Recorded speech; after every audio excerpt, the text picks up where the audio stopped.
Hey everybody, welcome back to Ogre Speed Shop. So I forgot to do an intro, so this is an intro to a video I've already completed. So let's go ahead and get into it. So I decided to steal a shock, well, borrow the shock off the K10 out there, because it's better than what was on there, which is nothing. So, and it's definitely making a difference. So I'm gonna leave that on there for now to get the other one off tomorrow. It's late and I'm tired, so. Yep, got one side shock on, get the other side on. Should make a difference in the drivability. So yeah, I stole or borrowed the shocks off the K10 here just to see if it made a difference, and it actually does. So might go with that route for now until, you know, I mean, they're only like 40 bucks a piece, but still, you know, these kind of work. And yeah, I don't know, we'll see what happens. But the rear is really bad. We have no suspension back there except for the springs.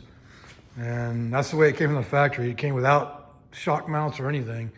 So we gotta figure something out for the rear, which means we'll probably have to move that, the brake line mount, but you know, that's what we do around here. It kind of appears like we might have a crack in the head right here. It's hard to see, but all right, across the top there. Turn it around to test the shocks and pulled it back in, and all of a sudden I saw coolant right there. So it kind of sucks. I guess maybe it's possible I over torqued the temp sensor, but that's kind of weird. But anyways, might see about doing some JB weld on it or something. I don't know. We'll figure something out.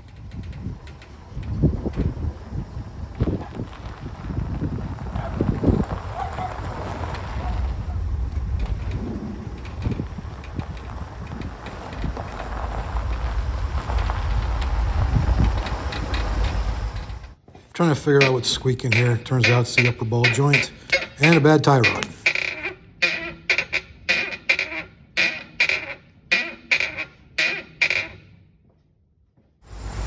So my initial fix didn't fix it, but I went back in, took the valve cover off, blocked it off, heated it up so I was actually melting and burning the cork gasket. I was trying to heat it up, so I took everything off, redid it all, and it seems to be okay now. It's hard to tell, but I haven't seen any green stuff coming out of it yet. So hopefully I took care of it this time. But I didn't grind it down this time. I just left it the way it was with the weld on there. Hopefully that'll take care of it and be what it needs. But other than that, it just needs to make it through till I can get the next engine for it, basically. So, but yeah, we got the leak fixed, I think. Come to find out, I'm a dummy. So trying to figure out if these shocks will work in the back, and they will. Because this thing, when it's fully up, it has about 24 inches between the shock mounts.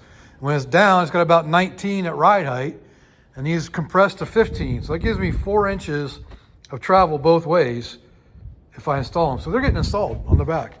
So they're not gonna be heavy duty enough for a 1-ton, but it might give some cushion. It'd be better than nothing. So hey, we're gonna do it. All right, so one of the things I didn't realize when I was mocking or trying these shocks out back here is compression and, you know, extension. So when it's compressed, they're 15 inches. And the distance from here to here, once I get it mounted up in there, it's gonna be right about there. It's 19 inches, or it's gonna be a little bit more back here, but it's like 19 inches that way. So, and the total length is 22, and that's exactly what it is when it's fully extended, well, kind of up, more straight up and down. But this is where the shocks are gonna go, right about there. Angle back a little bit there, and same in the front. There's actually holes in the front of the frame here. But yeah, so we can use the shocks, the spare shocks I have off the Silverado on this. I mean, they're not rated for 1 ton, but they'll still work. And, you know, cushion a little bit, give me a little bit of a ride back here maybe. We're still definitely gonna lift this back end up, because if you saw my short, I know that it's definitely gonna look better with about a 2.5, 3-inch lift back here to bring it more level. And yeah, so we're gonna do that eventually. Just need some blocks and some longer U-bolts. All right, we got one shock in. the rear here. And right now it's at full droop for the diff, and it's at 22 5/8. Full droop is 24 on this. And like I said, I'm gonna have about 4 inches of travel both ways with it in here like this. This side was supposed to be the easy side because you see it's all open, right? Easy to get to drill holes and bolt it in. Well, except for up on top of here, there was a bracket that holds the bed to the frame, and it was interfering with that friggin' bolt right there. So I had to cut it out, and that was a nightmare trying to get anything up in there to cut it out with. That took longer than anything. Bolting it in, drilling the holes took about 10 minutes at the most. But I've been out here for 2 hours working on that stupid thing. That side's a whole different story, because as you see, the mount for the brake line is right in line where that shock needs to go. Not a big deal. I think I can shorten it. I think if I just shorten the whole bracket and move it in to where it's closer to the frame, it'll clear the shock, but I don't know for sure yet, but I gotta get that bracket off of there. So it ain't no big deal. If I have to move this bracket forward and shorten the brake line, it ain't a big deal. It's just another tube nut, or not even a tube nut, it's just another flare and another 90-degree bend. So it shouldn't be a big deal. But yeah, we got half a shock system back here now. Pretty cool. All right, so I got that bracket loose for the brakes. I tried adjusting it to where I could just move it in to where the frame's at, and it still doesn't clear the shock. So I put the shock up on there, and you see how it's not even lined up down here, and it's hitting. So I'm going to have to shorten this line, which isn't a big deal. Just move it back a little bit, and the only thing that sucks is the brakes are working really good right now. And I don't know if you remember the last video, I had a lot of problems with that. But yeah, that's all I should have to do. But I'm going to do that last because I don't want to spill brake fluid everywhere and have to roll in it to mount that bracket up there. So, yep. Almost have rear shocks. So sometimes you just got to step away from a job to really figure it out. I went inside just to relax a little bit. I'm like, I really don't want to open up this system because the brakes are working really good right now, and my wife ain't here, so she can't help me bleed the brakes. So I thought of something. I got to relocate this whole bracket. Well, I can release this and flip it. And what I'm going to do is just take a bender. I'm going to bend this 90 degrees or 180 degrees around, and that way it'll come out to here and it'll be out of the way of the shock. So that's what I'm going to do. I'm just going to bend the line, and that'll take care of the problem. No shocks.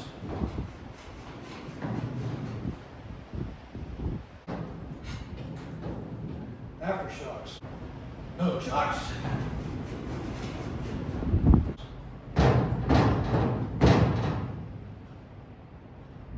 Aftershocks. Wow, what a difference. Those ought to work for now.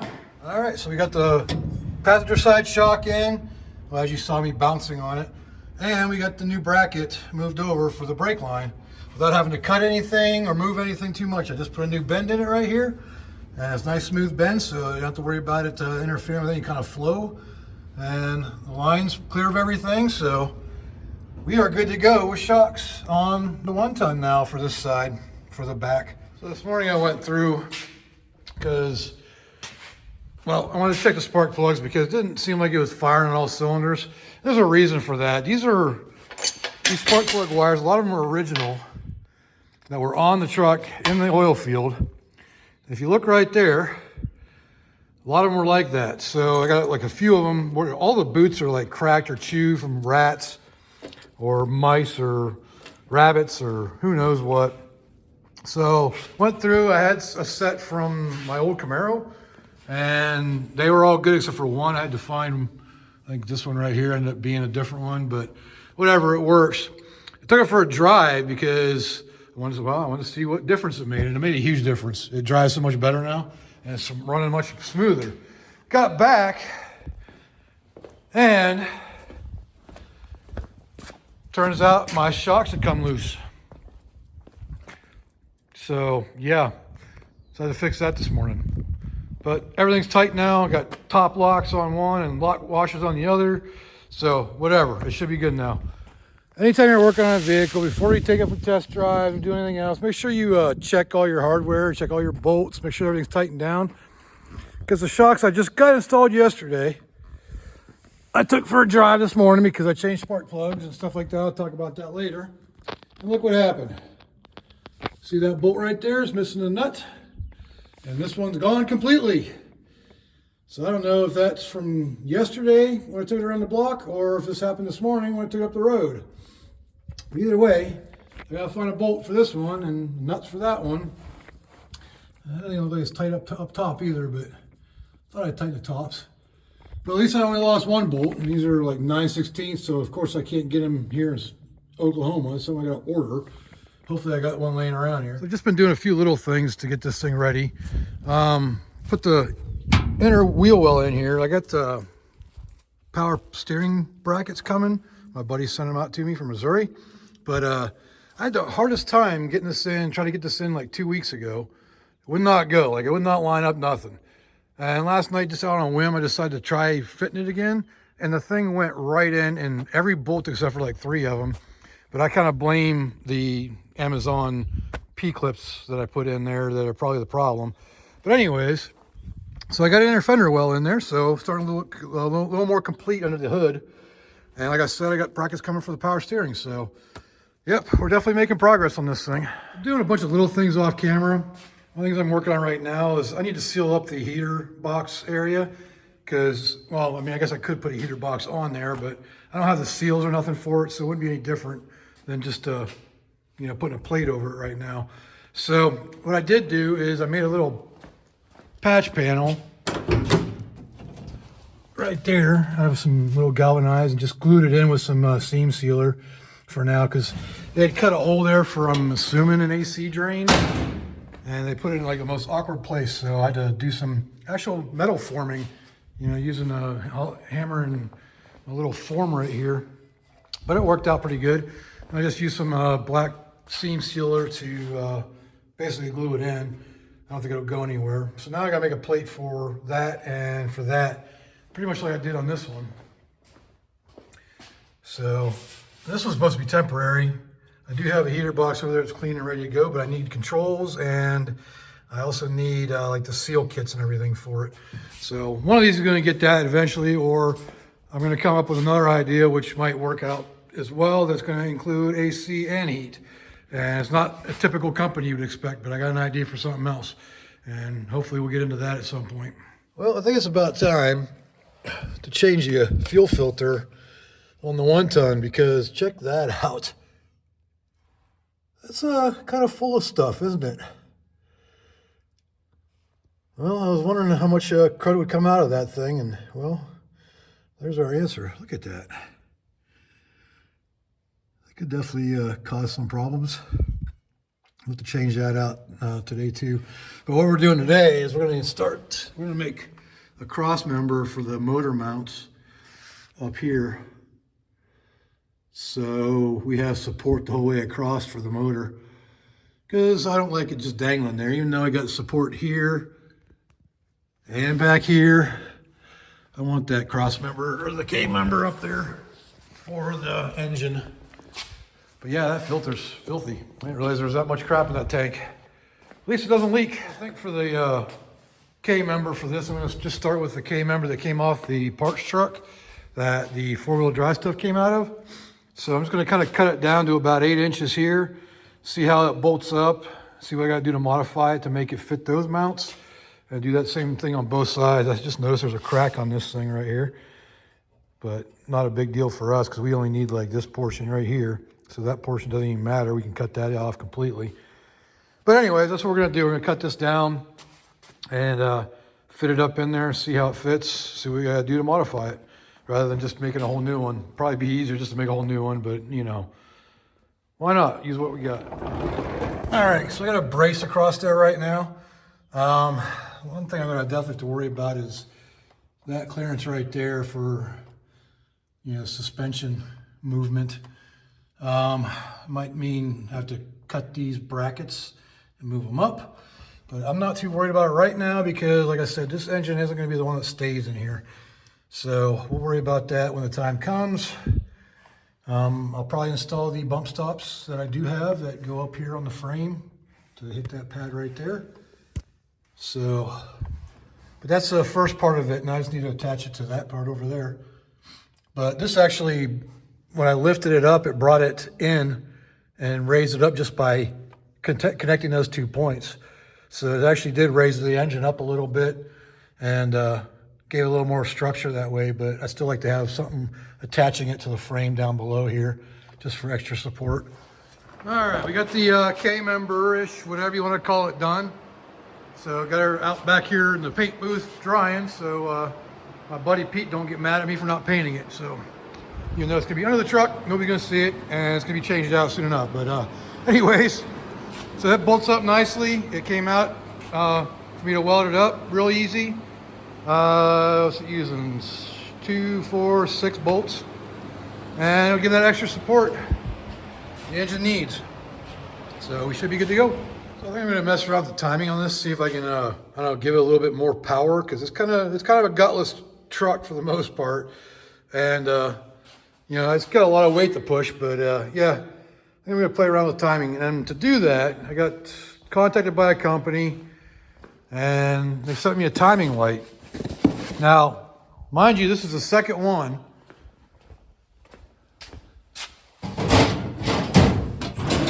Because I got one already, and that one didn't work. They sent me this one thinking I just had a bad, like it was a bad light or something. I don't know. Something was wrong with it. So we're gonna get this one out and try it and see if it works or not. And we'll figure it out once we get it out. So this timing light is from ANCEL, and the part number is LT70. So we're gonna pull it out, check it out, see if it works this time. And hopefully it does, because I don't like giving bad reviews, but I'd rather give no review over a bad review if I could.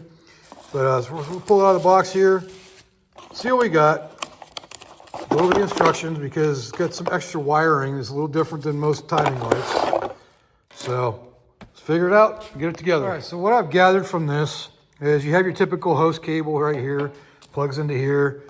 That bolts, or that goes onto your number 1 spark plug wire, or whichever one you're checking. You know, you can check more than just the first one, but the number 1 is one you want to go off of as far as setting timing, because most of them are set that way. Now, this here cable also plugs into, but that's your emergency backup, because this thing is actually battery powered. You see right there, there's a battery indicator. So you don't need to have the power hooked up to it. And this actually, these cables right here are for your dwell and voltage readings, because this can also check your voltage and do dwell angle. So, but all we're going to do is we'll check the ignition timing on that, see where it's at, see if it's working. I'm going to leave this off for now and see how it works, and we'll go from there. So this still needs to be plugged in. I don't know why to point. This is the only thing I don't understand. Why? It's got to have a wire anyways. So why make it so it's got a battery? I don't know. But, you know, whatever. I do like the design of it because it's nice and compact. So it's kind of small, you know, so it can get in little places that other ones can't because they're too big. So we're going to set it up and see how it does. All right, so we got her hooked up. You can see right here, got the inductive sensor or whatever on the wire. And there is an arrow on it, so you want to make sure that's pointing towards the spark plug. I'm trying to keep it out of the way of the fan and anything else that could cause interference. Like I said, it's wireless, or I'm sorry, it's got battery power. So yeah, it's we don't need to hook up power to it unless it's an emergency. So we're gonna go ahead and fire it up and see what the timing's at. But it appears to already be doing better, because this light wouldn't stay flashing before. So as you can see, it's flashing now.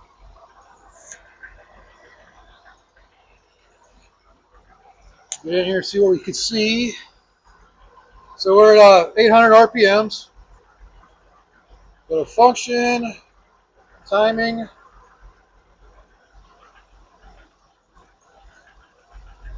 I gotta find my timing mark. I'll be back once I find that. All right, now we got a mark up there. We can see it. I'm trying to get to actually hit the spot is kind of tough. There it is. So right now we're sitting at about 11.7. So that seems a little high to me for this. I think these are supposed to be like 4 degrees factory. See what happens when we rev it up. How much total time we got. I do have the vacuum advance hooked up right now, so we'll disconnect that here in a little bit and see where that's at.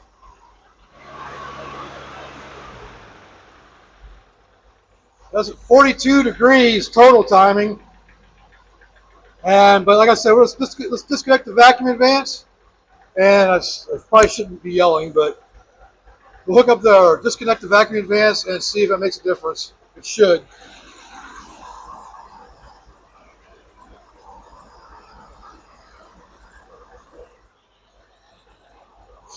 All right, let's see where we're at initial first. All right, so it's showing 14.4 initial. So that's definitely too high. And the other thing that's kind of interesting is in order to increase the timing you're setting, it does it by like 0.1. It takes a while if you go like this, so you have to hold it down. If you hold it down, it jumps up by that. But you can also do it by, so the timing should be easy to adjust with that much range, but yeah. So I think we're going to back the timing off a little bit. So that's 13.2. I think that's too much. Let me get some tools and we're going to back that off a little bit. All right, so I think we're going to set this to what factory standard is, and it's 4 degrees before top dead center. Just so you know, I recorded a whole bit on this, adjusting the timing. It didn't hit record. Go down to 4 degrees. Now factory setting, that's with the point style distributor, so we'll see how it does with HEI. All right, right there's 4. Let's lock her in. Radiator's equalizing right now. It's spewing coolant. We stay. Yeah, pretty much. It might have jumped a little bit. Yeah, it's about 6.6 right now. There's 5.6. So we got it for total now.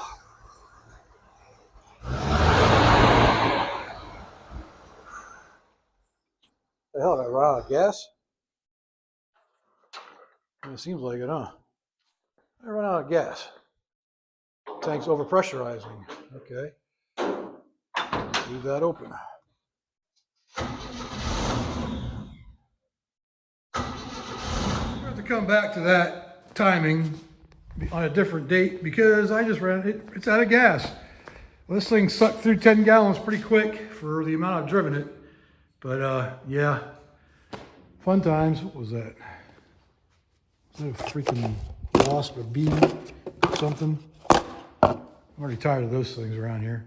But yeah, we'll come back to this. Well, just got back from my doctor's appointment. And on my staff is something my buddy Brian at Recycle Racing here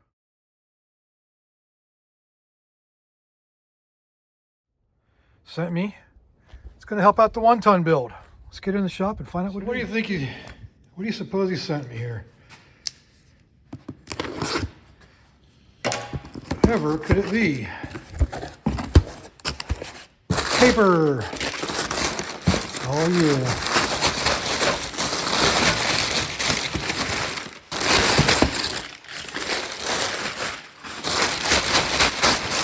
Better pack it well. And there it is. That is all the power steering bracketry for an inline 6. He pulled one out of his 83 Chevy pickup. So I put a small block in it. And he doesn't need this. So now hopefully that'll work on this bad boy. We can get power steering good to this thing. that'll be one less thing I got to worry about when I'm driving it. All right, well, there's the bracketry for the inline 6 power steering stuff. And I think it also includes an alternator bracket, so I think it relocates the alternator up higher and the power steering pump down low. And we'll get into that a little bit more with some light here in a minute and see if we can get this stuff hooked up and working. And I think I've got like 2 or 3 power steering pumps from Square Bodies laying around here. So hopefully one of those will work and fit in there. And that way, if that actually does work out, then hopefully it means the lines will be the same too, because that's off of an 86. So if I got the power steering pump off of one too, might be able to make it work. So, or I'll have to buy a new one and figure it all out. But anyways, let's see if we can get these things fitted up in there and working. I did tell my buddy he could have at least cleaned them for me before he sent them out here. They definitely need cleaned up. So I'm gonna clean them up real quick and then we'll try to fit them. Well, those brackets don't fit. Those are for a newer model that has an integral intake in it. And it would bolt here and down here, and it doesn't bolt anywhere on this engine. The brackets you need are for a 67 to 74. Like I said, they came off an 83 square body. So not working. And not only that, but it's back. That freaking crack that I thought I welded up pretty good, it is back. It just, once it reached temperature and got pressure, it just blew out. So, it really sucks. I think it might be it for this one for this show, because I don't think I can make it. Especially with not having tires, which are $1,200, and it's less than a month away now. Yeah. So the power steering, whatever. I could have probably driven it, but it needs other things too. So a little disappointed, but at least I got a backup. So I'll be able to take the 2500 at least. But yeah, too many things that I cannot get fixed in time. So yep, that's where we're at, unfortunately. All right, so I kind of revisited it a little bit. Going back, it can probably be trimmed out. I could probably put a bracket from like here over to here, or from there down to here or something. This definitely needs to be cut out because it does not clear this intake manifold. I gotta figure out how this actually bolts a pump onto it. But other than that, we're pretty close. And this bracket here, it's on the pump. That's your adjustment. And it bolts to that bolt right there. So I don't know. Got to do some trimming, but it's closer than what we were before. All right, so I got it kind of mocked up here. So now it's going to come up with a pulley here and maybe a double pulley for the water pump, I think. I went with, well, these are standard bolt. These are standard holes, whereas the one with the slip-on or the press-on pulley are metric. So I kind of want to go with this, even though fittings and hoses are going to be completely different. And this probably isn't going to be the one I go with just because of, well, the way it is. You know, it's old and beat up pretty good. But I'm just kind of mocking everything up, trying to find stuff that'll work. So, because this here's got the O-ring style. I think this fitting is it flared? Yeah, I think it's a double flare. So, which ain't a big deal because I've made lines before that way. I just cut and crimp, or not cut and crimp, but I cut and put a union in it with a standard size. So that's what I do on the Firebird. Actually, you can see it right here. So on my pressure line, I made a coupler that goes in there, right there. And it works, it's never leaked, so. But yeah, we're getting somewhere. And as far as getting this to bolt up, I think I'll definitely have to make a bracket that goes from here to here after I trim this out to get it pushed in as far as I can without interfering with any of the other pulleys. So let me find a pulley for this, for the power steering pump right here. And then we'll go from there, see what we need. All right, so on to the next plan. So, same issue. No, I don't know what the issue was. Oh, pulleys. I don't have pulleys for the bolt-on ones. I thought I had some, but I don't see any. So I'm going to go back to this and the metric one. I got the metric bolts because I have, you know, everything for that. Need to switch the bar over. So this bar here needs to come over to go onto here. Should probably clean everything up too. I don't know if these are metric or standard. I know this one's metric. Or is that standard? It looks like it's metric. So are they all metric? Because if they're all metric, then yeah, they are. And I know I got a couple metric bolts that my buddy sent with them. Oh, there they are. Cool. So yeah, we actually have bolts to do it. We got metric bolts. So we can use this pump, which makes sense because it came off an 83, which would probably be metric anyways. But yeah, so we got to take that pump off, put that one back on so we can put a pulley on it. And then we can start aligning stuff because this bracket, like Ray said, it's got to be cut out to clear all that intake manifold all the way back to here. So yeah, it's gonna be fun. So we got everything mocked up now. And move the light down here a little closer so y'all can see. And so I got the bracket that goes down to the mount down here for the alternator. The alternator's it's got using the original mount, lower mount. And then its adjustment is on that lever right there. Then up here we have the adjustment for the power steering pump right there. So, and they all slide. So you got motion at least. Now, the only thing we got to do is get this bracket to kind of tilt forward or tilt this way a little bit, I think, and get it bolted up. Because the only thing holding it to the engine right now is that one bracket right there. So I made a mark on the inside of this bracket right here. So I'm going to pull it back off. You know, this typical mock-up crap. Pull it all back off and then trim that out to fit so it can go in further and we can figure out that mounting point. We just basically need like one more bolt. I think it'll be fine. Originally this had a bolt right here that went into the manifold. This one right here went into the intake or something up here on the 83. But we can make it work. I think we're good. The pulleys seem to be lining up. I just need a double pulley for the water pump. I have one. I just don't know if it'll work. So I don't know if this is going to be the right one. Whether or not it'll work, I think it's probably too shallow. But I don't know yet. We'll figure it out when the time comes. But yeah, let's get this back off, get it trimmed, get it so we can mount something here to here at least. I think that'll be good for mounting it. See where I marked it right here. Well, maybe. There it is.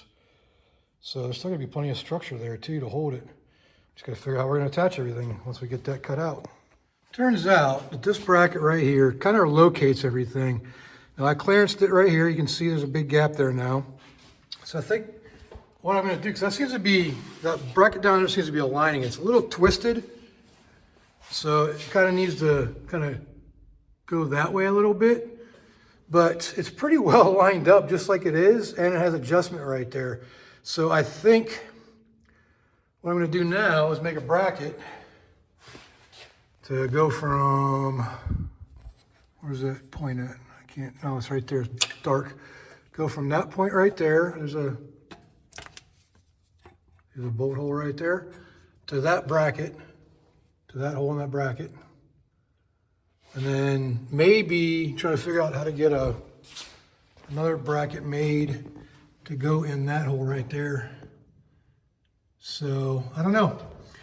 Okay, definitely get the top one done pretty easy. The bottom one, that one down there, I don't know, be a little bit tougher. You know, follow some angles and maybe some welding and whatnot.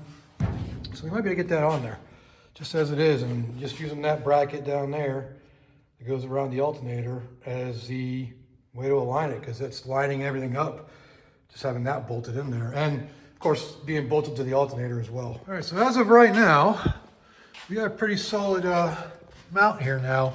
Everything seems to be lined up. I made this brace, this bar right here, and bolted into there, bolted into there. I tapped this, and now it seems, well, you can't really tell, but it's pretty freaking solid. And that will tighten down. So I think we're gonna be good to go on that. I think we figured it out. And if we need to make it more support, we will add a brace of some sort to this bolt that goes up and ties into that somehow, some way, or maybe even, can we come around to the front maybe? I don't know, we'll figure it out, but as of right now, that's gonna be solid enough, I think. So I do need a slightly shorter belt for the alternator. It's tight, but that ain't gonna last long. And then a longer one than the one I have that Brian sent me. But I just wanted to show you, with it bolted down, how solid that is. I know it doesn't really come across on camera, but it's shaking the whole truck. So that should be good enough to hold everything in place. And now I just got to come up with a hose. And I think a hose from a 90 or from an 86 Chevy truck should work. Because, let's see, right here is one of these is a pressure line. I think this is the pressure line. So, but they're both, they're O-ring style. So you gotta, yeah. But anyways, I think we'll be all right. I think we'll have power steering pretty soon on this thing. All right, so as of right now, we got a pretty solid mount here now. Everything seems to be lined up. I may just brace this bar right here and bolt it into there, bolted into there. I just tap this. And now it seems, well, you can't really tell, but it's pretty freaking solid. I mean, that will tighten down. So I think we're gonna be good to go on that. I think we figured it out. And if we need to make it more support, we will add a brace of some sort to this bolt that goes up and ties into that somehow, some way, or maybe even, can we come around to the front maybe? I don't know, we'll figure it out, but as of right now, that's gonna be solid enough, I think. So I do need a slightly shorter belt for the alternator. It's tight, but that ain't gonna last long. And then a longer one than the one I have that Brian sent me. But I just wanted to show you, with it bolted down, how solid that is. I know it doesn't really come across on camera, but it's shaking the whole truck. So that should be good enough to hold everything in place. And now I just got to come up with a hose. And I think a hose from a 90 or from an 86 Chevy truck should work. Because, let's see, right here is one of these is a pressure line. I think this is the pressure line. So, but they're both, they're O-ring style. So you gotta, yeah. But anyways, I think we'll be all right. I think we'll have power steering pretty soon. Somebody reached out to me. I'm not sure what company it is. I have to look again, but sent me something, and I thought it might be a good item for the truck, but I don't think it's gonna work. At least not yet. Let's find out what they sent me. It's heavy. It's from, well, Spring Crate, I don't know, weird.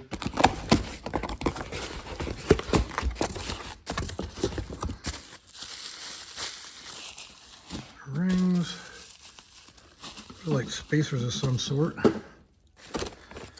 All right, so this is what it is. It is a fifth wheel hitch to gooseneck adapter. So if you have a fifth wheel, you like to slide up tile like a semi style, you want to put a gooseneck, which is the ball style, that's what it's for. When they first reached out to me, I don't know, I guess I just wasn't sure what it was. They said, enter your address and we'll send you this product. So I entered my address and they sent me a product. So there you have it. Kind of cool looking. I don't see why it wouldn't work. Yep. But just wanted to share. I got something in the mail. So I grabbed some hoses and belts from CarQuest today. And the hose, well, it's for a small block Chevy and it didn't fit at all for the power steering. This belt is too long or too short. But I also discovered if I run a belt from the pulley up around the water pump into the power steering, it's going to hit the alternator here.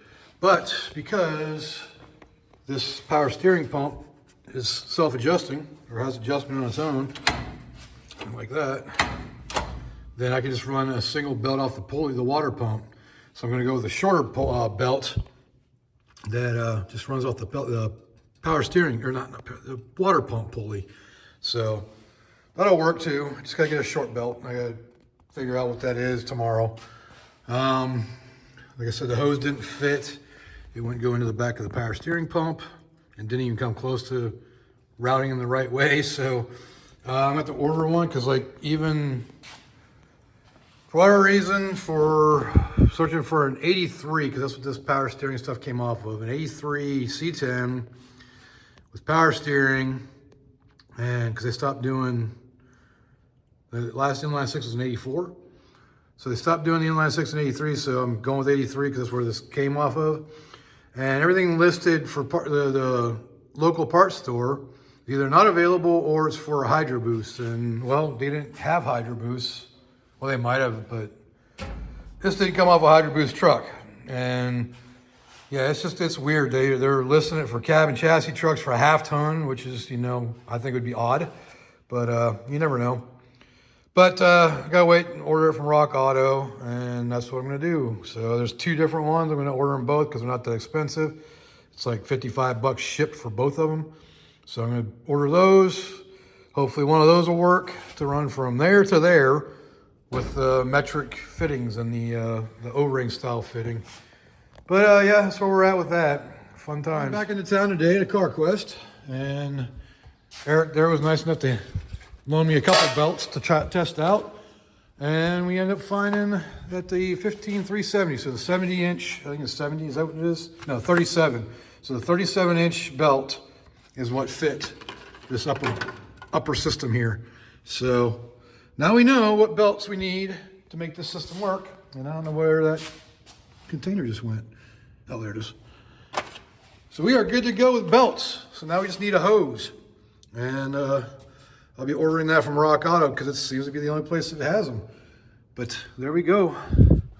We have a complete power steering system minus the hose. But we got it to power it, which is awesome. All right, so we're back. We have gas now, so we can get back on to messing with the timing on this. So we're going to shoot for 12 degrees using this. And like I said, this is the ANCEL LT70, I believe. Timing gun. It's a 4-in-1. It tests your dwell, your timing, your RPMs, and your voltage.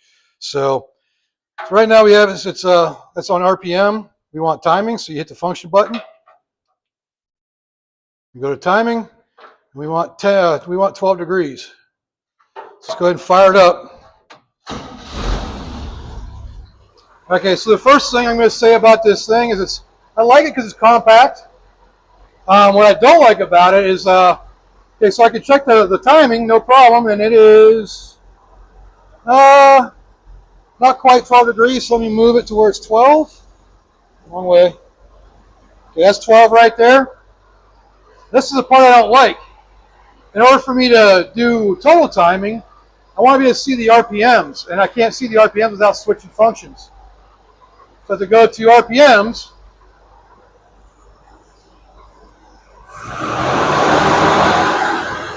and then switch functions, about 28 degrees total.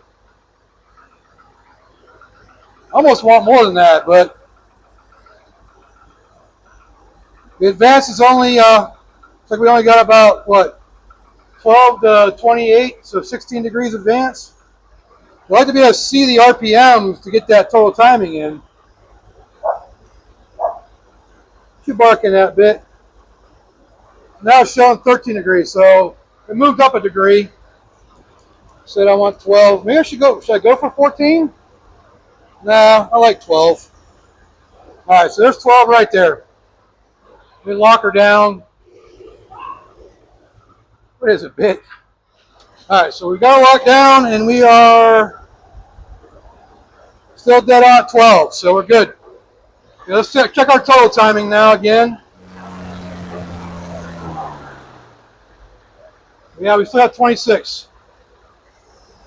I didn't hear any pinging or nothing, so I think we'll leave it there.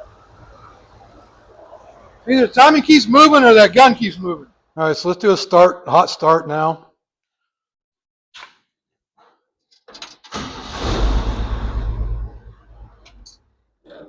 Yep, I'd say we're good. All right, so now we're going to do, I'm going to get my Blue Point timing light out. We're going to hook it up and see what it's saying, because right now it's showing 13.6. So I'm curious as to whether it's the timing that's moving around, or if the gun's not quite accurate to the point where it's this changes every time. So let's go. I'm going to switch out guns and see what it says. All right, I got the Blue Point gun hooked up now. It's fired up. See what it says.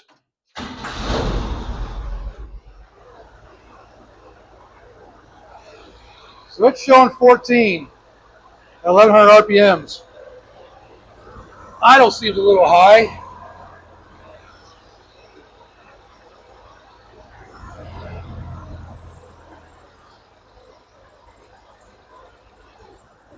Still at 14. This thing's whistling from somewhere. I can't tell where it's coming from. So it's showing 850 RPMs and 12 degrees now. So we get for total timing with this gun. This is what I'm talking about. You can see the RPMs, so I can rev at RPMs, see my timing at the same time. Or I can't do it with that one.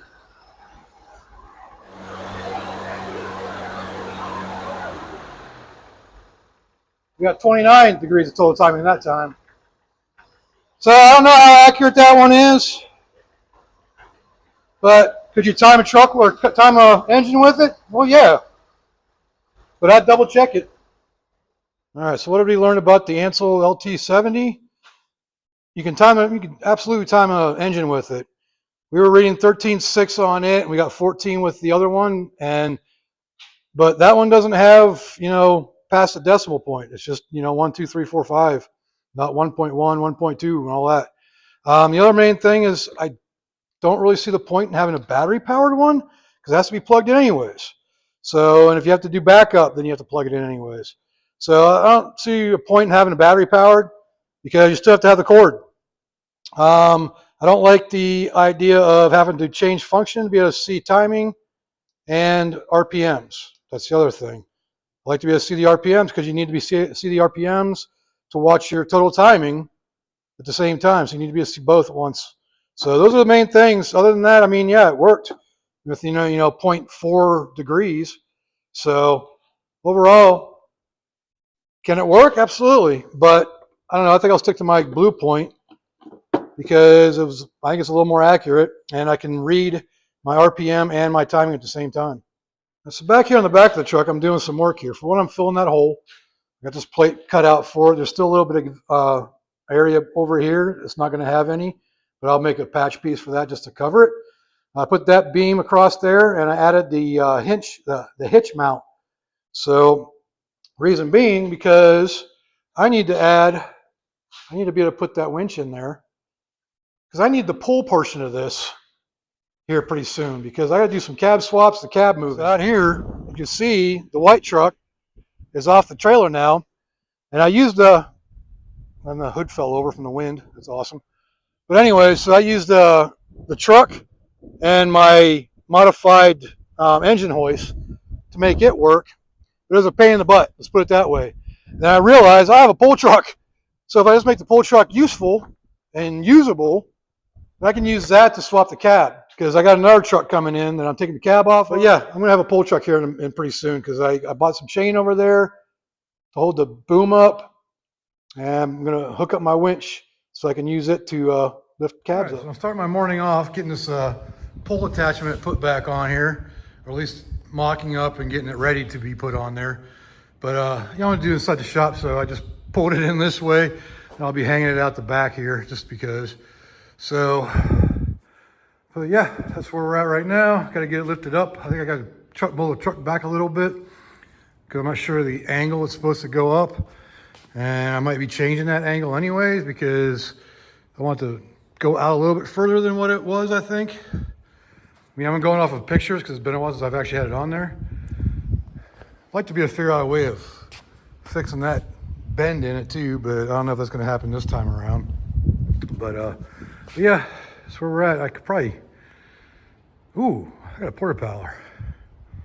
That might bend the other side though. We'll figure something out. Maybe put the porta-paddler from here to there, and I don't know.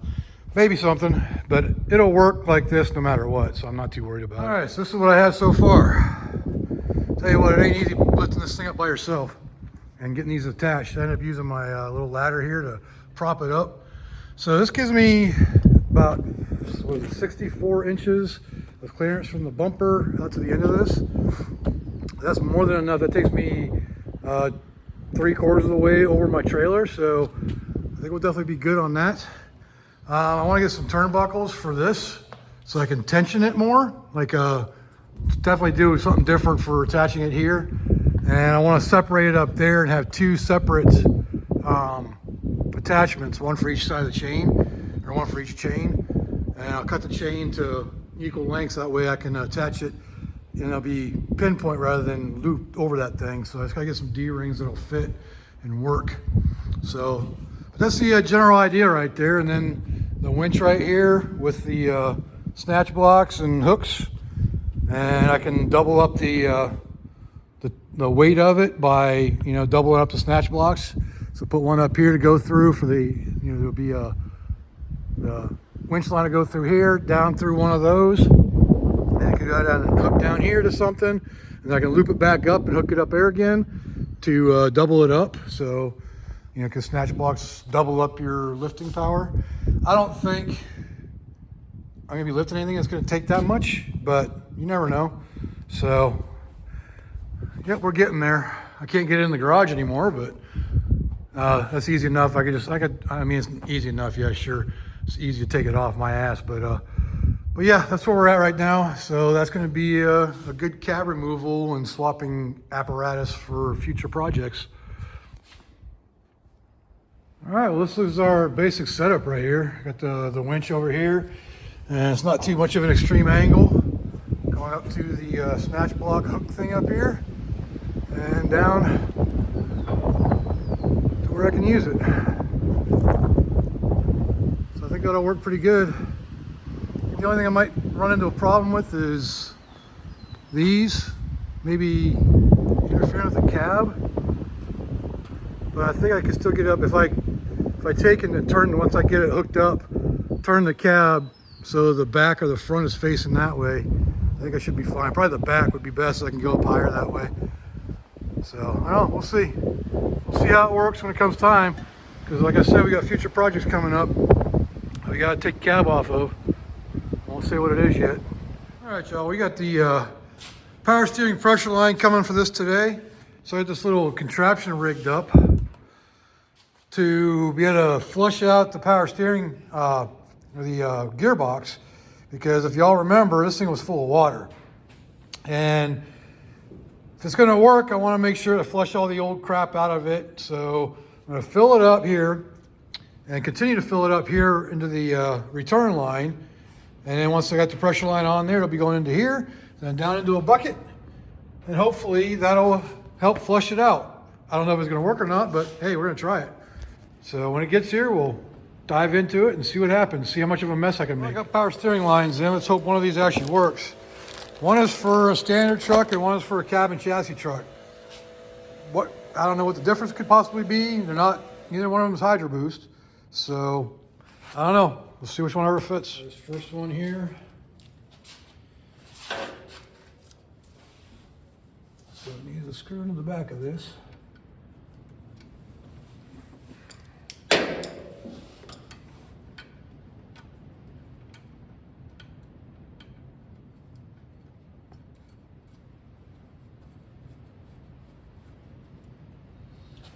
And then down into here.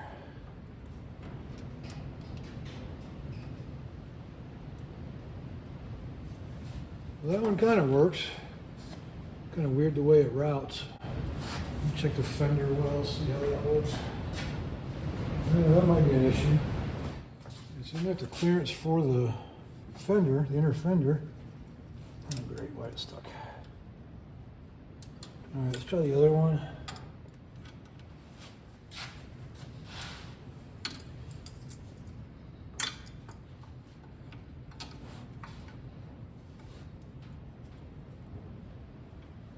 Oh, I guess it's going to be that looks more like a winner.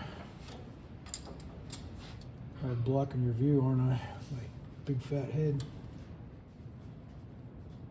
There it goes. Well, I think it's probably gonna be the one we go with, just because it seems to fit a little bit better. It looks like it'll clear better for the inner fender. Cool. So that's what we're gonna go with, and I have no idea which is which. So I have to look again online, but I'm not gonna bother with it because it's not that big of a deal.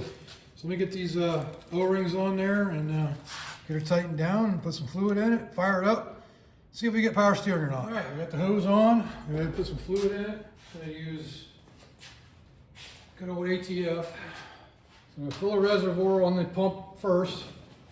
Then I'm gonna fill this up. And hopefully as I run it, it'll suck it through.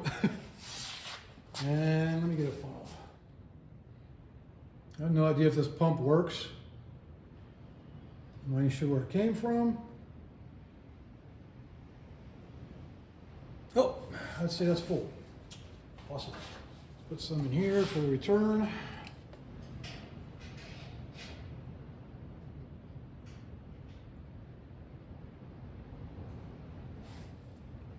And now we'll, oh wow. I wasn't expecting that. It's just running out. It's fired up. Try it again.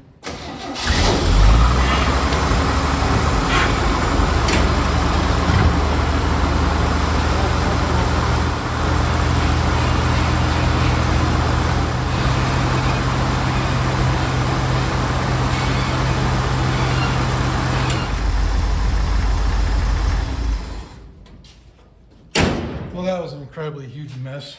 Damn.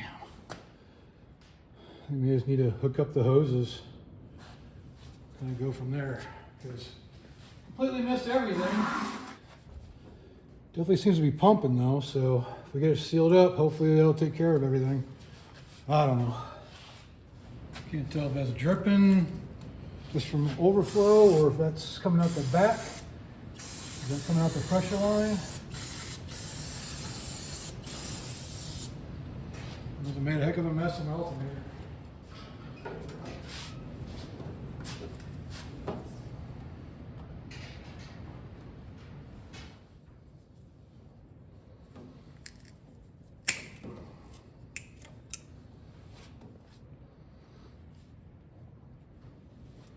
Yes, I'm using worm clamps. This is low pressure, it's just return. Now I've got about a 2/3 a gallon all over the floor. Let's see if filling it up and running it with a sealed system will work.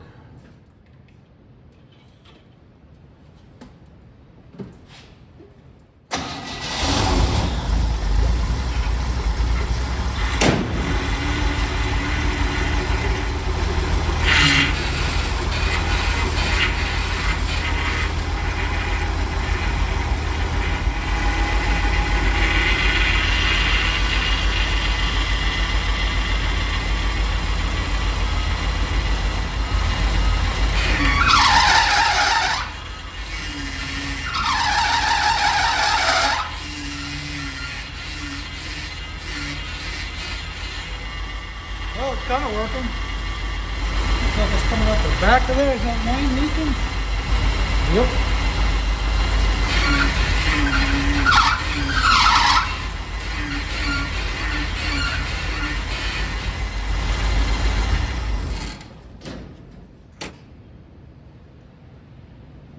It's got fluid in it now.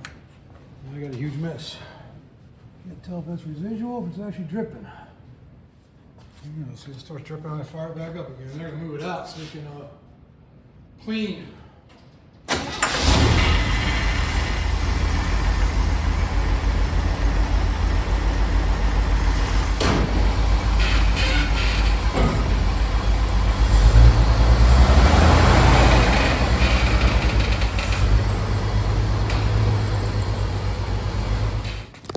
Yeah, it's quite the mess.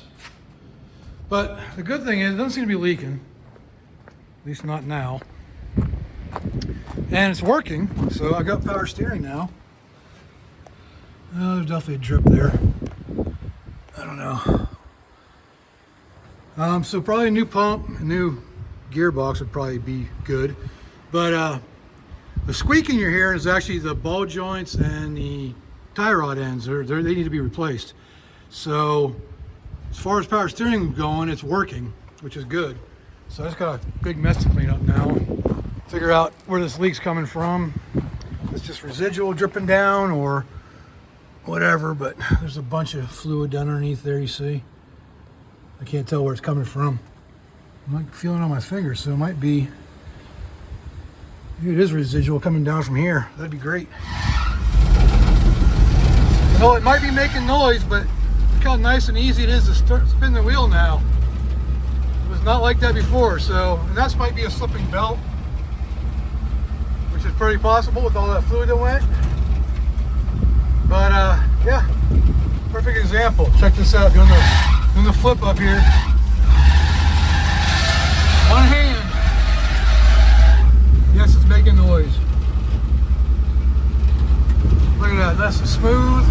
We have power steering. I guess we're gonna do it for this round of work on the 4x4 converted K3500, 1-ton GMC, whatever you want to call it. So if you like this video, leave a like down there. Leave me a comment. Let me know what I can do better.